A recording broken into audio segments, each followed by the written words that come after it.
This video discussion is about the toxic alcohols, corresponding to Chapter 106 in Goldfrank's Toxicologic Emergencies. This is another topic for which I'm redeploying material I've previously created for other groups of learners.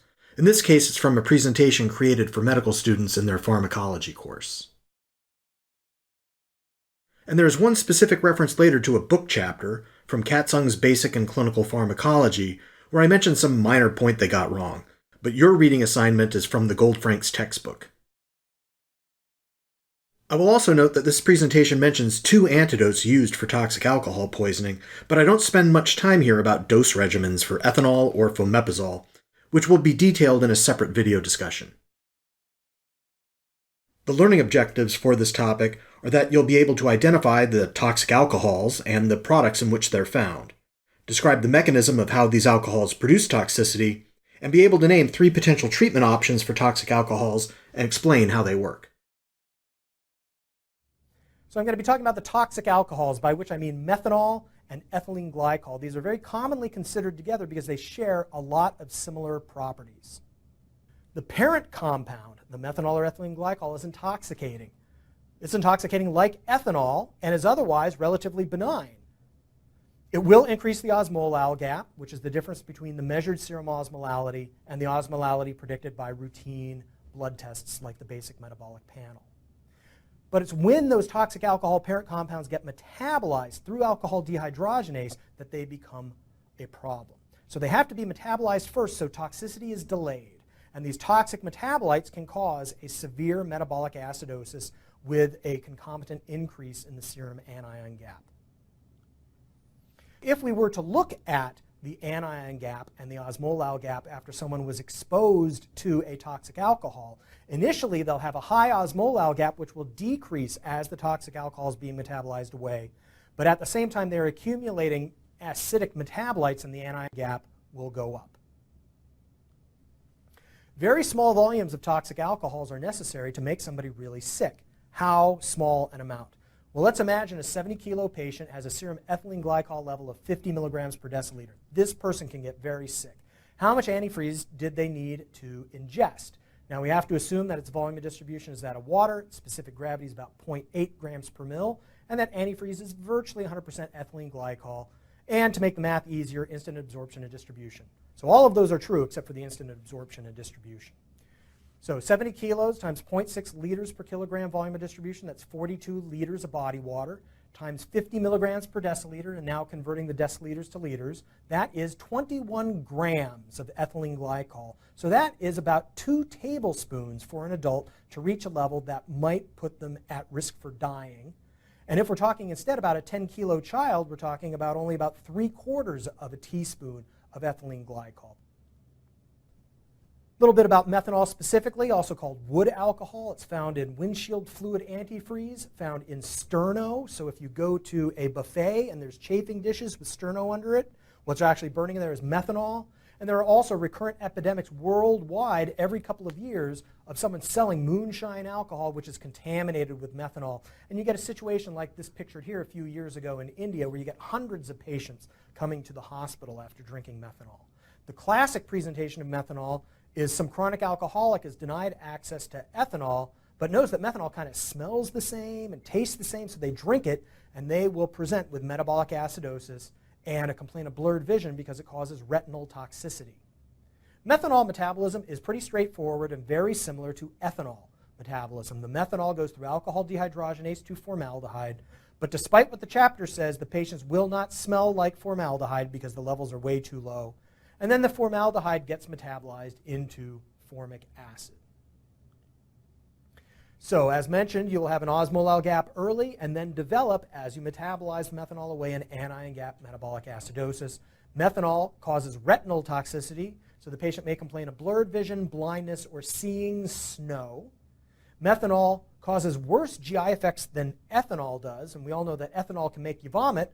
Methanol is more likely to give you nausea, vomiting, abdominal pain, and or pancreatitis. Ethylene glycol is used primarily in situations where patients we see will get into it as automotive antifreeze. It's also used extensively as an industrial solvent. Well, why would anybody drink this stuff? Unfortunately, it has features that make it attractive to children and pets. It is a glycol, like glucose. It's actually slightly sweet.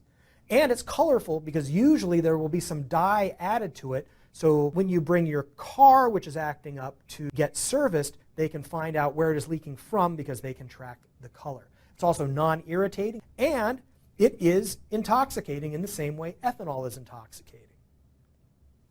Ethylene glycol metabolism is a lot more complicated than methanol. You go through glycoaldehyde, glycolic acid, glyoxylic acid, oxalic acid.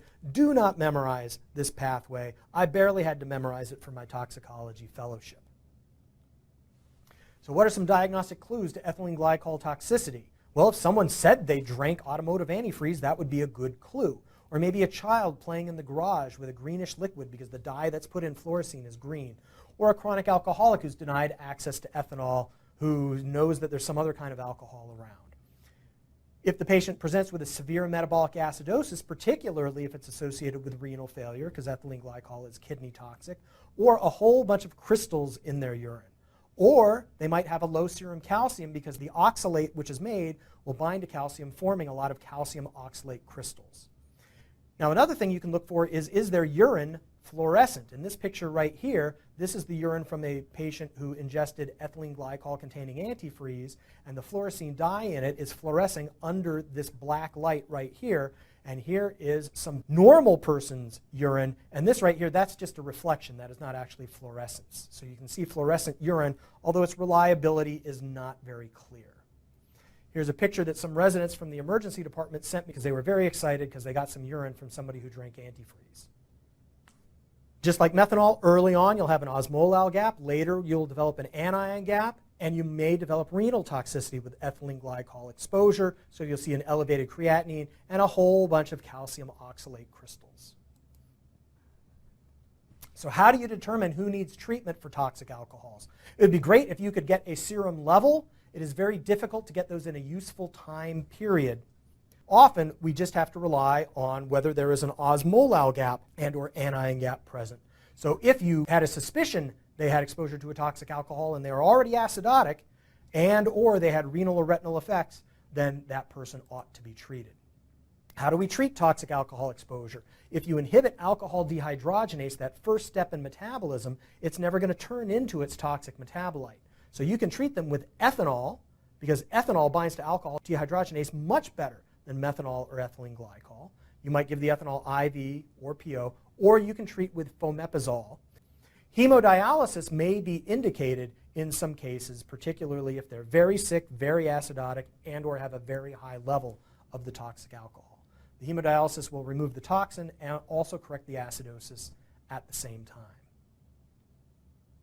So this classic treatment is ethanol. You want to get this goal serum level around 100 to 150 milligrams per deciliter, so that person should be feeling fairly intoxicated. The advantage of ethanol, it's inexpensive. Disadvantage, despite the fact that we've had thousands of years of clinical experience with ethanol, it actually turns out to be very difficult to maintain the ethanol level in a therapeutic range. It goes too high, the person might get CNS effects. If it goes too low, then you're really not protecting them against the toxic alcohol. Requires very frequent monitoring, so basically the patient's going to need to be admitted to an intensive care unit. And we've already mentioned it might cause hypoglycemia, it might cause liver effects. Fomepizole is very cool. You can give a loading dose and then repeat doses.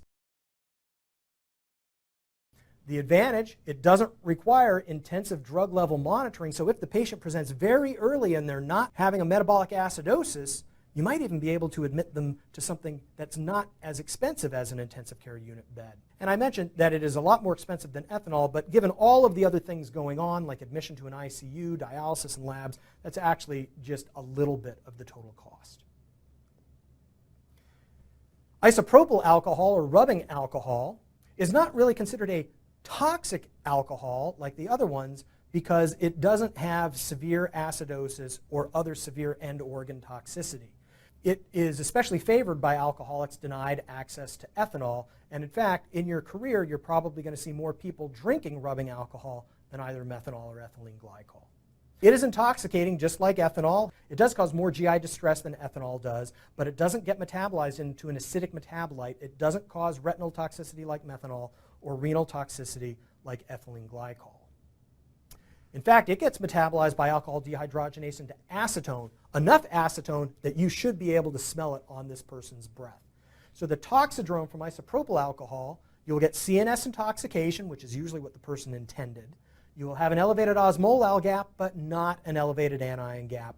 And you can get this fruity acetone smell, and you'll have ketosis. Treatment here, you don't give them ethanol or fomepizole because you don't need to block alcohol dehydrogenase.